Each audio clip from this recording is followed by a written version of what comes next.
رسول پاک دنیا میں عزت دینے آئے۔ کنز الامال کی حدیث سنیں، حضرت عائشہ صدیقہ رضی اللہ تعالیٰ عنہ حدیث کی راوی ہیں، کہتے میں بیٹھی تھی حضور کی بارگاہ میں، دوپہر کا وقت حضور کے کیلولا کا وقت ہوتا تھا، اس وقت صحابہ نہیں آتے تھے، حضور دوپہر کو تھوڑا آرام کرتے تھے۔ اب تو ہم بڑے بہادر ہیں نا، بالخصوص محفلوں کے لوگ بڑے بہادر ہیں، بڑے دلیر لوگ ہیں، 3 بجے سو کے بھی فجر جماعت سے پڑھ لیتے ہیں، یہ دلیری ہے نا جی۔ حالانکہ بڑا مشکل ہوتا ہے 1-2 بجے سو کے سویرے فجر کی نماز ہے، لیکن میں دلیر سمجھتا ہوں کہ جو بندہ 2 بجے سوئے پھر فجر پڑھ لے، یہ اس کی دلیری ہے۔ یا پھر شب زندہ دار ہوتے ہوں گے، ساری رات جاگتے ہوں گے، یہی ہو سکتا ہے۔ نبی کریم علیہ السلام عشاء کے بعد سو جاتے تھے اور پسند کرتے تھے عشاء کے بعد سونا۔ فجر میں حضور تہجد کے وقت بیدار ہوتے تھے، اور تہجد پڑھنا حضور کی دائمہ اور متواترہ سنت ہے۔ دعا کرو میلاد کی محفلوں میں تہجد کے فضائل بھی بیان ہونے شروع ہو جائیں، آمین تو کہہ دو۔ یہ بھی نبی پاک کی سنت ہے، مٹھائی کھانا صرف حضور کی سنت نہیں، تہجد کی نماز دائمہ متواترہ سنت ہے نبی پاک علیہ السلام، ہمیشہ پڑھی نبی کریم نے۔ تو صبح جلدی اٹھ جاتے تھے۔ اب نیند کی وہ جو کمی انسانی طبیعت میں رہ جاتی ہے، اس کے لیے امت کے لیے اسوہ چھوڑنے کے لیے حضور دوپہر کو آرام کرتے تھے۔ حضرت عائشہ صدیقہ رضی اللہ تعالیٰ عنہ فرماتے ہیں اس وقت بالعموم صحابہ نہیں ملنے آیا کرتے۔ سمجھ آ رہی ہے میری باتوں کی؟ صحابہ اس وقت ملنے نہیں آتے تھے، ان کو پتا تھا یہ حضور کے آرام کا وقت ہے۔ کہتے ہیں ایک بوڑھی خاتون ایک دن آ گئی دوپہر کو، عام روٹین میں لوگ نہیں آتے تھے، وہ آئی، اس کے ہاتھ میں چھڑی تھی، لاٹھی پکڑی تھی، اس نے دروازے پہ دستک دی۔ جب میں نے پوچھا کون ہے تو وہ عورت بولی، توجہ کرنا بات پہ، حضور آرام کر رہے تھے، کہتے ہیں وہ عورت جب بولی نا، اللہ کے محبوب چارپائی پہ اٹھ کے بیٹھ گئے، اس کی آواز کانوں سے ٹکرائی، حضور اٹھ کے بیٹھ گئے۔ دروازہ کھولا، وہ خاتون اندر آئی تو بڑی دنیا آتی تھی، پر جس انداز میں نبی پاک نے اس کا استقبال کیا ایسا کم ہوتا تھا۔ حضور کھڑے ہو گئے، پھر محبوب پاک نے بٹھایا، پھر حضور علیہ السلام کی میں آنکھوں کا حسن اور روشنی دیکھ کے اندازہ کر رہی تھی کہ اس کے آنے سے حضور بڑے ہی زیادہ خوش ہیں، نبی پاک بڑے خوش ہیں۔ اللہ کے محبوب نے کھجوریں دی، سرکہ دیا، دیر تک حضور ان کی باتیں سنتے رہے۔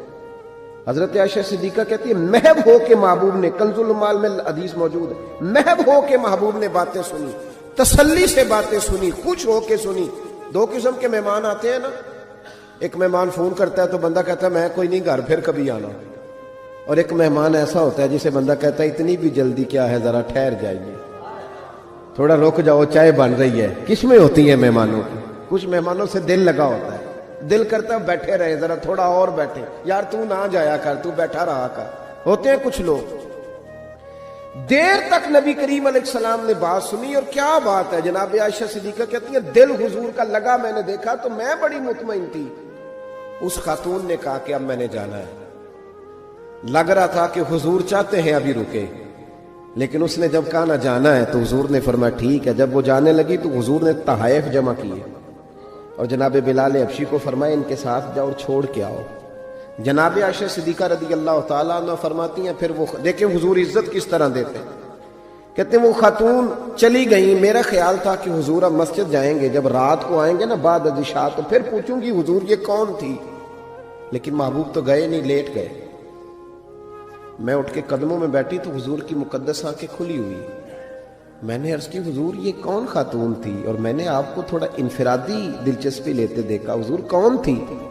جب میں نے پوچھا تو حضور کی آنکھوں میں آنسو چمکنے لگے، حضور اٹھ کے بیٹھے اور فرمانے لگے عائشہ یہ میری پہلی زوجہ خدیجہ الکبریٰ کی سہیلی تھی، یہ خدیجہ کی سہیلی تھی، اور فرمایا جب ہم مکے میں رہتے تھے تو یہ آیا کرتی تھی، خدیجہ اس کا پرتک پاک استقبال کرتی تھی، اسے کھجوریں کھلاتی تھی، دودھ پلاتی تھی، پھر یہ باتیں سناتی تھی تو خدیجہ اس کی باتوں کا جواب دیتی تھی۔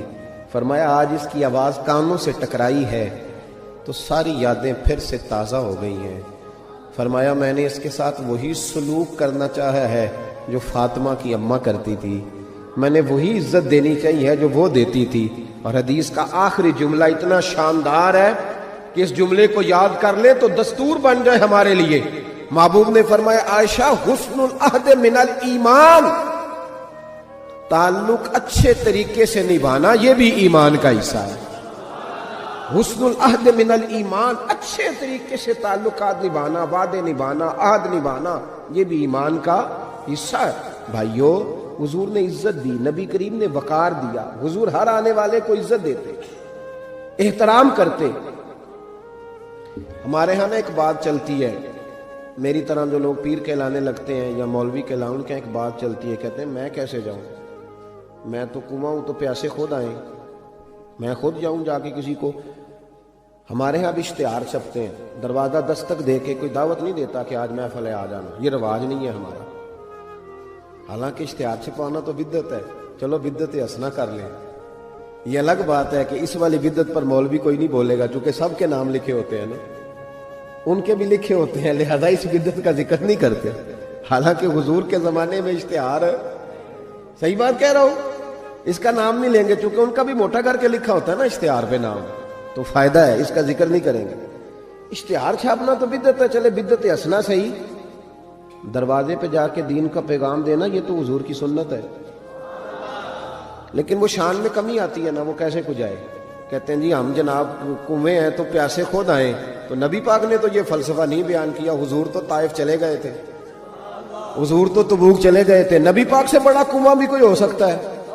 اے ساقی تیری خیر تیرے میں کدے کی خیر، ایسی پلا کہ جس کا نشہ عمر بھر رہے، ایسا بھی کنواں کوئی ہو سکتا ہے؟ لیکن موج ہے نا ہماری، ہم ان باتوں میں اڑ گئے۔ اس کا نقصان یہ ہوا ہے کہ وہ جس کا شوق ہوتا ہے وہ تو آ جاتا ہے، لیکن سب کا شوق نہیں ہوتا، کچھ کا شوق بنانا بھی پڑتا ہے، اس کے دروازے پہ جانا بھی پڑتا ہے۔ تو نبی رحمت سید عالم صلی اللہ تعالی علیہ وآلہ وسلم لوگوں کو عزت دیتے، حضور وقار دیتے، آنے والے کا اکرام کرتے۔